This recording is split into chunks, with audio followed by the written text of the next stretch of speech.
Saudi আরব প্রতিবাদ করে না, কাতার প্রতিবাদ করে না, কুয়েত প্রতিবাদ করে না, আবুধাবি প্রতিবাদ করে না, কোন আরব রাষ্ট্র মুসলমানের পক্ষে কথা বলে না। আমার রসুল বলে লাগবে না প্রতিবাদ, লাগবে না কোনো ক্ষমতাধর রাষ্ট্রের সাপোর্ট। কেমনে কেমনে জিতব? আমার রসুল বললেন, ফাতেমা রে, আমি নবী মদিনার হুজরায় বসে কিয়ামত পর্যন্ত দেখতে পাচ্ছি। বলে আমার কথা নয়, হাদিসের কথা বলছি। আমার রসুল বললেন, ওগো আমার ফাতেমা, আমি বসে আছি হুজরায়, আমি কিয়ামত পর্যন্ত দেখতে পাচ্ছি। ফাতেমা, তোমার মাঝে কি আছে জানো? আম্মাজান ফাতেমা বলে, কি আছে? যে শুধু হাসান আছে তা নয়, শুধু হুসাইন আছে তা নয়, শুধু জৈনুল আবেদিন আছে তা নয়, শুধু ইমাম বাকের আছে তা নয়, শুধু জাফর সাদেক আছে তা নয়, শুধু আব্দুল কাদের জিলানী আছে তা নয়, শুধু মাইনুদ্দিন আজমিরি আছে তা নয়, শুধু শাহিন শাহ সিরকুট সৈয়দ আহমদ শাহ সিরকুটি আছে তা নয়, গাউসুল জামান সৈয়দি সনদি হুজুর আল্লামা তৈয়ব শাহওয়াজি আছে তা নয়, গাউসুল আজম আহমদুল্লাহ মাইসবান্ডারি আছে তা নয়। তো কি আছে? আমি নবী দেখতে পাচ্ছি আখেরি জামানায় একজন ইমাম আসবে, ইউকল আল মাহাদি, তারে মানুষ মাহাদি বলবে। ওই মাহাদি যখন আমি নবীর উম্মতের ইমাম হয়ে যাবে, একদিনে সারা বিশ্বে ইসলামী খেলাফত কায়েম হয়ে যাবে। আমার রাসূল বলেন, ইউকল আল মাহাদি, ওনার নাম মাহাদি বলবে মানুষ। যেমন আমার নাম হাসান আজহারি নয়, আমার নাম শুধু হাসান, কিন্তু আমার নামের পিছনে একটা আজহারি লাগাই দিয়েছেন। কেন? সে আজহারে পড়েছেন সেই জন্য। এটা আমার মাও রাখে নাই, এটা আমার বাবাও রাখে নাই, এটা আমার পরিবার রাখে নাই, এটা লকব হয়ে গেছে। ঠিক ইমাম মাহাদিকে ইউকল আল মাহাদি, ওনারে মানুষ মাহাদি বলবে, কিন্তু এটা ওনার আসল নাম নয়। নবী গো, ওনার নাম কি? ইসমুহু কা ইসমি, ওনার নাম আমার নামে, নাম ওনার মুহাম্মদ। ওনার মায়ের নাম আমার মায়ের নামে, মায়ের নাম আমেনা। ওনার বাবার নাম আমার বাবার নামে, নাম ওনার বাবার আব্দুল্লাহ। আমার রসুল বললেন, ওনার নাম হবে মুহাম্মদ, ওনার মায়ের নাম হবে আমেনা, ওনার বাবার নাম হবে আব্দুল্লাহ। উনি মদিনা থেকে চলে আসবে মক্কায়, খানায়ে কাবার সামনে বসবে। উনি চাইবে গোপন হইতে, কিন্তু আল্লাহ ওনাকে প্রকাশ করে দিবে। ওই খানায়ে কাবার সামনে 313 জন বায়াত হবে। এই 313 জন নিয়ে উনি ফিলিস্তিন অভিমুখে রওনা হবে। প্রতিমধ্যে ঈসা রুহুল্লাহ নেমে আসবে। ঠিক যখন মাহাদি আর ঈসা রুহুল্লাহর বাহিনী সামনে যাবে, মুসলমান জিতে যাবে। এখন মাহাদি কার ছেলে হবে? আমার বংশে আসবে? না না না, আমার দাদার বংশে আসবে? না না না, আমার মেহমানের বংশে আসবে?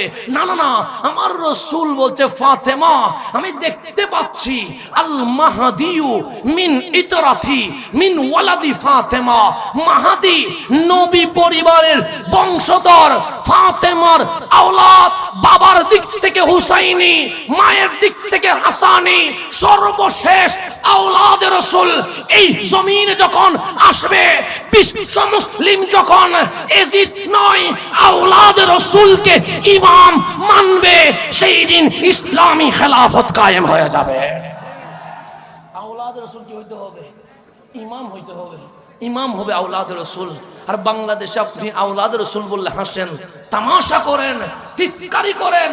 আর আমার রাসূল বলছে, আল মাহাদিউ মিন ইতরাতি, মাহাদি আমার পরিবারের, মিন ওয়ালাদি ফাতেমা, আমার ফাতেমার আওলাদ। অনেকেই বলে আবার আওলাদ রাসূল এগুলা কি? এগুলা তো কিছুই নাই।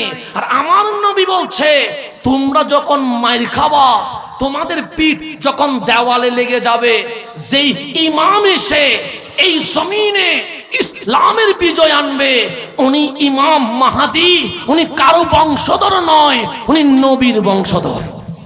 তাহলে আওলাদের রাসূল মানা লাগবে কি লাগবে না? লাগবে। আমি এখানে একটা ছোট্ট ঘটনা বলে ফেলি, গভীর মনোযোগ দিবেন। মাহফিল চলছে, এখন আমরা মসজিদে নামাজ পড়ি কি পড়ি না? পড়ি তো। তখন যখন আমি ইমাম হই, তখন আপনারা আমার পিছনে নামাজ পড়েন। যখন কোন হুজুর ইমাম হয়, তখন আপনারা হুজুরের পিছনে নামাজ পড়েন। এখন বুকে হাত দিয়ে বলেন, আজকে যদি ঈসা আলাইহিস সালাম চতুর্থ আসমান থেকে চলে আসে, আমরা কি আর কারো পিছনে নামাজ পড়ব? কার পিছনে নামাজ পড়ব? ঈসা আলাইহিস সালামের পিছনে। কেন? উনি একজন নবী, উনি একজন রাসূল, উনি বাবা ছাড়া আল্লাহর কুদরত রুহুল্লাহ হইয়া মা মারিয়ামের মাধ্যমে জমিনে চলে এসেছেন। শুধু উনি রাসূল নয়, উনি রুহুল্লাহ, যার কথা কোরআনের পৃষ্ঠায় পৃষ্ঠায় আছে। উনি দামি না অদামি? বেশি না কম?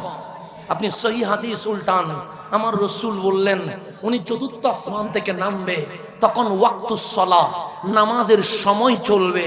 নামাজের সময় যখন হবে আজান হয়ে যাবে, সুন্নত আদায় হয়ে যাবে। সুন্নত যখন হয়ে যাবে ইকামত হয়ে যাবে। এখন ইমাম তো লাগবে, দুইজন আছে, একজনের নাম ইমাম মাহাদি, আরেকজনের নাম ঈসা রুহুল্লাহ। এখন নামাজ পড়াবে কে? কামলিওয়ালা বলে ইমাম মাহাদি বলবে, আই ঈসা, আপনি একজন নবী, আপনি একজন রসুল, আপনার উপর আসমানি কিতাব ইনজিল নাজিল হয়েছে, আপনি বাবা ছাড়া মায়ের মাধ্যমে জমিন এসেছেন, রুহুল্লাহ, ইমামতি আপনি করান। তখন ঈসা রুহুল্লাহ বলবে, আই ইমাম মাহাদি, আমারে কি বলছেন? সে নবী বলছি, রসুল বলছি। ঈসা রুহুল্লাহ বলবে, নবী বলিয়েন না, রসুল বলিয়েন না। সে কেন? সে নবী হওয়া গর্বের বিষয় না, রসুল হওয়া গর্বের বিষয় না। গর্বের বিষয় হচ্ছে ঈসা নবীও না, রসুলও না, কামলিওয়ালার উম্মত হয়ে জমিন এসেছে। আজকে আপনি নবীর পক্ষে কথা বলতে পারেন না, আজকে আপনি ইয়া রাসূলুল্লাহ বলতে ভয় পান, আজকে আপনি ইয়া নবী সালাম আলাইকা বলতে ভয় পান। আরে ঈসা রুহুল্লাহ বলছে, আরে নবী ছিলাম, রসুল ছিলাম, পরিচয় এটা নয়, পরিচয় হচ্ছে ঈসা ইমামুল মুরসালিনের উম্মত হয়ে চলে এসেছে। নবীর উম্মত গর্ব করে পরিচয় দিতে চায়, আর আমরা নবীর নাম মাইনাস করতে বসে থাকি। কখনো কালিমা থেকে নবীর নাম কাটতে বসে থাকি, কখনো নারে তাকবীরকে ব্যঙ্গ করে লিল্লাহি তাকবীর বলে নারে সালাত বাদ দেওয়ার ষড়যন্ত্র করি।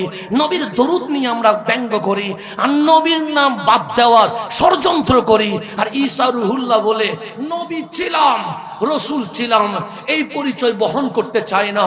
পরিচয় হচ্ছে আমি দয়াল নবীর উম্মত। তখন ইমাম মাহাদি বলবে, হা হা, আজকে উম্মত, আগে তো নবী রসুল ছিলেন, নামাজটা পড়ায়া দেন। রুহুল্লাহ বলবে, আমি তো উম্মত, আপনি তো আওলাদে রসুল, আপনার শরীরে তো রসুল পাকের রক্ত মুবারক বহমান। ঈসা ধন্য হবে যদি আওলাদে রসুলের পিছনে নামাজ পড়তে পারে। ঈসা রুহুল্লাহ দাঁড়ায়া বলছে, আমি ইমাম মাহাদির পিছনে নামাজ পড়বো, আমি আওলাদ রসুলের পিছনে নামাজ পড়বো। আর আপনারা আওলাদ রসুল নাম শুনলে মাথা গরম হয়ে যায়, হাসি ঠাট্টা করেন। আজ ইমাম হাসান ইমাম হুসাইনের মাহফিল, আজ কারবালার মাহফিল। আমরা হাসানীয়, আমরা হুসাইনীয়, আমরা সাহাবায়ে কেরামকে তাজিম করি, আহলে বাইতের গোলামি করি। এটার নাম আহলে সুন্নাত ওয়াল জামাত। এখান থেকে লড়ে যাওয়ার কোনো সুযোগ নাই। আমার রাসূল বলে, কাইফা আনতুম, তোমাদের কেমন আনন্দ হবে, কেমন উল্লাস হবে? আমরা বললাম, নবী গো কখন? বলে, ঈসা ফিকুম, যখন ঈসা তোমাদের মাঝেই থাকবে তখন কি হবে? আমার নবী ভবিষ্যৎবাণী করলেন, ইমাম মাহাদি আওলাদ রাসূল যখন ইমাম হবে তোমাদের বিজয় চলে আসবে। এখান থেকে প্রমাণিত হয়ে গেছে, সোনার বাংলায় কেউ যদি বলে ইসলামী খেলাফত চায়, ইসলামী খেলাফত কায়েম করতে চায়, তখন দেখতে হবে তাদের ইমামটাকে। ইসলামী খেলাফত শুনি দুধ দিলে হবে না, এখন তো ব্যানার দেখলে দুধ দে। কি দেখলে? ব্যানার দেখলে দৌড় দে। ইসলামী খেলাফত চাই বলে ব্যানার করলে আগে দেখবেন ইমামটাকে। যদি নাসিরউদ্দিন সিপাহ সালার উত্তরসূরি হয়, যদি শাহ জালালের উত্তরসূরি হয়, যদি গৌসে ভান্ডারীর উত্তরসূরি হয়, যদি শাহিন শাহ সিরকোটের উত্তরসূরি হয়, যদি শাহপরানের উত্তরসূরি হয়, যদি 360 বারে আউলিয়ার উত্তরসূরি হয়, তাহলে ইসলামী খেলাফত কায়েম হবে। এজিদ ওয়ালা ইমাম দিয়ে ইসলামী খেলাফত কায়েম হবে না, ইহুদি খ্রিস্টানের দালাল কায়েম হবে।